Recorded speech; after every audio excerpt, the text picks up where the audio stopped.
Assalamu alaikum my dear students. How are you? I hope you all are fine. Students, I am your computer teacher Tuba Amir. Today is my 9th lecture of class 6. Students, today we will discuss about unit number 3, that is commonly used software. Students, जैसे कि हमने अपने previous lecture में भी पढ़ा था कि software जो ज़्यादातर हम यूज़ करते हैं कंप्यूटर में वो कौन से होते हैं? MS पेंट, वर्ड, एक्सेल और विंडो मीडिया प्लेयर। मतलब कि जो भी हम काम कर रहे होते हैं, सॉफ्टवेयर यूज़ कर रहे होते हैं कंप्यूटर में, ठीक है, उन्हें हम कहते हैं सॉफ्टवेयर। और इसके अलावा हम प्रीवियस लेक्चर में पढ़ चुके हैं कि अगर MS पेंट में आपने लाइन ड्रॉ करनी होती है, उसकी विड्थ कैसे चेंज होती है, उसका कलर कैसे चेंज होता है, वो सारा हमने पढ़ा था। आज हम लाइंस के बारे में ही पढ़ेंगे, पर कर्व लाइन के बारे में पढ़ेंगे, ठीक है। Drawing curved lines. Previous lecture में हमने सिंपल लाइन पढ़ी थी, आज हम कर्व लाइन के बारे में थोड़ा सा डिस्कस कर लेते हैं। इन the tool box click curve tool. जैसे कि टूल बॉक्स में हमारे सामने एक कर्व शेप का टूल होता है, जिसे अगर हम सेलेक्ट कर लेते हैं, below the tool box click line width and thickness. अब टूल बॉक्स में कर्व टूल के नीचे एक ऑप्शन आएगी आपके सामने कि आपने जो कर्व लाइन है इसकी विड्थ कितनी रखनी है, सबसे कम, ज़्यादा, थोड़ी ज़्यादा, ठीक है, वो आपने एक बार सेलेक्ट कर लेनी है। Draw a straight line by dragging the pointer. आपने क्या करना है, जो ड्राइंग एरिया है माउस के ज़रिए आपने एक लाइन ड्रॉ करनी है, ठीक है, ड्रैग करते हुए एक स्ट्रेट लाइन ड्रॉ करनी है।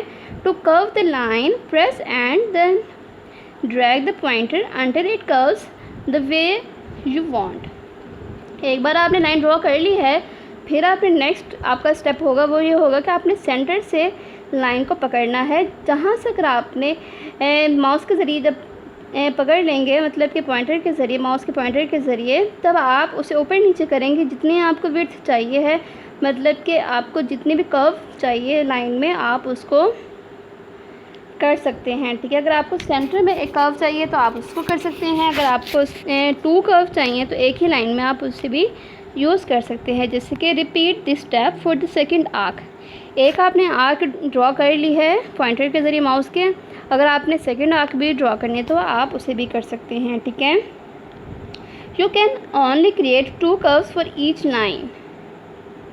आप क्या कर सकते हैं कि एक लाइन में सिर्फ 2 टाइम कर्व्स को यूज़ कर सकते हैं। फिर आपने सेकंड लाइन ड्रॉ करनी है, फिर आपने उसमें से भी 2 कर्व अगर देते हैं तो आपका वो वेवी शेप हो जाएगा, ठीक है। जिस तरह जो लेयर्स होती हैं वाटर की वो आपके सामने आ जाएंगी। जो भी ड्रॉ करने हैं कर्व के ज़रिए कुछ भी है तो इसीलिए आप ड्रॉ कर सकते हैं, ठीक है।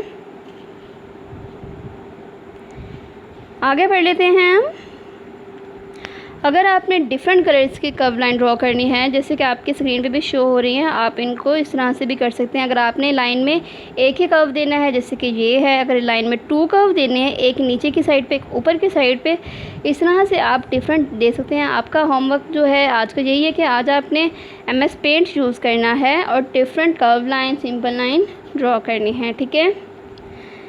आगे देखते हैं using pencil tool my self. अगर आपने अपने आप को ड्रॉ करना है तो आपने पेंसिल टूल यूज़ करनी है। वो किस लिए कि आप पेंसिल को जब यूज़ करेंगे, आप जहाँ भी से लेके जाएंगे आपके वो पेंसिल टूल इजीली वहीं जाएगा और जो ड्रॉ करना है वो इजीली ड्रॉ हो सकेगा, ठीक है।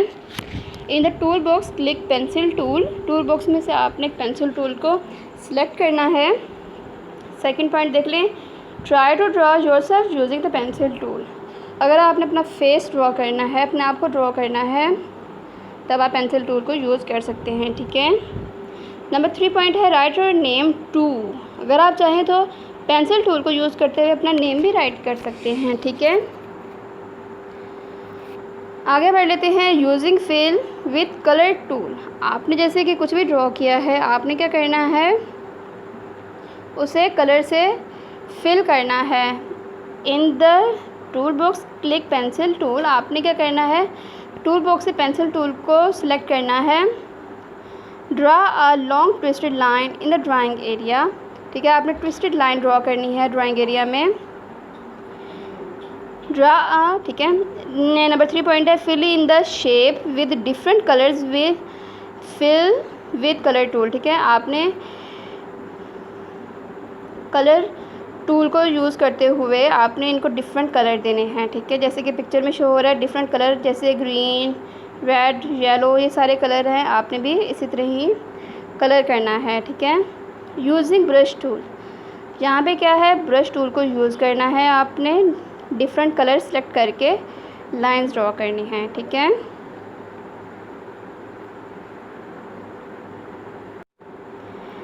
With pencil tool, the line thickness always stay sharp and narrow, but with brush tool, a user can change the thickness and shape of the line. जैसे कि पेंसिल टूल जो होता है उसकी जो शेप होती है वो थिक होती है और शार्प होती है, ठीक है, और बारीक होती है। अगर आपने ब्रश यूज़ करना है उसकी जो थिकनेस होती है वो कम ज़्यादा भी हम कर सकते हैं, ठीक है। Use different brush shapes and colours to draw lines like this, ठीक है। इस तरह से आपने ड्रॉ करना है। आगे देखते हैं यूजिंग एयर ब्रश टूल। यहाँ पे हमने ब्रश टूल यूज़ किया है, यहाँ पे स्पेस कोई भी नहीं है ये लाइन ड्रॉ करते हुए। एयर ब्रश में क्या होता है, in the tool box click air brush tool, use different spray sizes and spray as follows. आपने क्या करना है, टूल बॉक्स में से एयर ब्रश टूल को सिलेक्ट करना है और इसके साथ आपने स्प्रे करना है डिफरेंट साइजेस लेके, ठीक है, और इनको इस तरह से स्प्रे करना है, ठीक है। अब यहाँ पे है शेप टूल्स। अब जो शेप्स एंड टूल्स की, जैसे rectangle tool, rounded rectangle tool, ellipse tool, polygon tool, ठीक है, ये सारे डिफरेंट ड्राइंग करने के लिए यूज़ किए जाते हैं। यहाँ पर लेते हैं ड्राइंग रेक्टेंगल। जैसे कि अगर हमने यहाँ से रेक्टेंगल को यूज़ करना है, सिंपल आप एक रेक्टेंगल इस तरह से ड्रॉ कर लेते हैं। अगर आप उसको थोड़ा सा विड्थ में ज़्यादा कर सकते हैं, लेंथ में भी ज़्यादा कर सकते हैं। जैसे कि यहाँ पे लेंथ में ज़्यादा है, यहाँ पे विड्थ में ज़्यादा है। डिफरेंट रेक्टेंगल टूल यूज़ करते हुए हमने इनको ड्रॉ किया है, आपने भी ऐसे ही ड्रॉ करना है, ठीक है। ओवल शेप अगर आप यूज़ करते हैं, ओवल शेप से आप सर्कल भी ड्रॉ कर सकते हैं। जैसे हमने रेक्टेंगल से स्क्वायर ड्रॉ किया था, रेक्टेंगल शेप ड्रॉ की थी। इलिप्स टूल से होता है कि आप स्क्वायर भी ड्रॉ कर सकते हैं, इलिप्स शेप भी ड्रॉ कर सकते हैं, ठीक है। जैसे कि यहाँ पे सर्कल भी ड्रॉ किया हुआ है, इलिप्स की डिफरेंट शेप्स हैं, विड्थ में भी ज़्यादा हैं, कुछ लेंथ में ज़्यादा हैं, इस तरह से करके इनमें डिफरेंट कलर किए हुए हैं, ठीक है। यूजिंग टेक्स्ट टूल, जैसे कि हमने देखा था कि एक टूल बॉक्स में ए का टूल लिखा हुआ था, उसे हम कहते हैं text tool. In the tool box click the tool text tool to create a text frame, drag the pointer diagonally to the size you want. On the text tool bar click the font size and style you want for the text.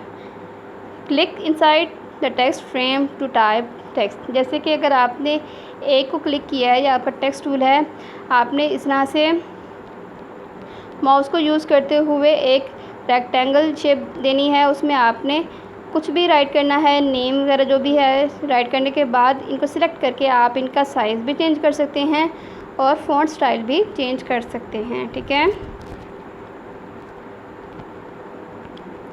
आपका homework task यही है कि आपने paint use करते हुए different shapes बनानी है, ठीक है। Thank you so much. अल्लाह हाफिज़।